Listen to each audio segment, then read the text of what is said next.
দুবাইয়ে বাংলাদেশ কমিউনিটি আয়োজন করে প্রবাসী উৎসবের, যেখানে দুবাই পুলিশের পাশাপাশি সংশ্লিষ্ট একাধিক প্রতিষ্ঠানের কর্মকর্তারা উপস্থিত হন।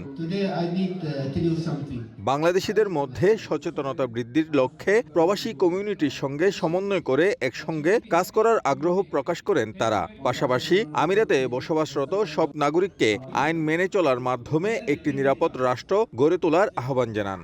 প্রবাসী বাংলাদেশিদের সাথে এবং এখানে দুবাইয়ের যে অথরিটি আছে ওনাদের সাথে আমরা একটা সেতুবন্ধন তৈরি করার চেষ্টা করে যাচ্ছি। তার ধারাবাহিকতা আজকে এই প্রবাসী দিবসের আজকের এই অনুষ্ঠান। এটি শুধুমাত্র একটি অনুষ্ঠান ছিল না, এটি আমাদের সংগ্রামের গল্প, আমাদের পরিশ্রম, আমাদের অর্জনের কথা আমরা এখানে তুলে ধরেছি। আমাদের এখানে সকল ব্যবসায়ীরা এখানে ছিল।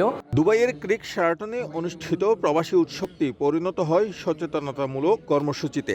দেশটির আইন কানুন শৃঙ্খলা, সামাজিক আচরণ ও শান্তিপূর্ণ সহাবস্থান বিষয়ে দিক নির্দেশনামূলক বক্তব্য দেন অতিথিরা। আপনাকেই বলছি, ইন্স্যুরেন্স করলে সিটিতে সুরক্ষা পাবেন নিশ্চিত। অনুষ্ঠানে উপস্থিত কয়েকশো বাংলাদেশি প্রবাসী দুবাই পুলিশের এই উদ্যোগকে স্বাগত জানান এবং আমিরাতে পজিটিভ বাংলাদেশ ইমেজ গড়ে তোলার লক্ষ্যে একযোগে কাজ করার অঙ্গীকার ব্যক্ত করেন। Especially our labor community from our Bangladesh community, they are suffering.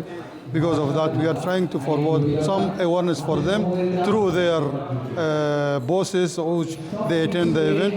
Inshallah ta'ala, on next, we will try to do big events for all these Bangladeshi nationalities.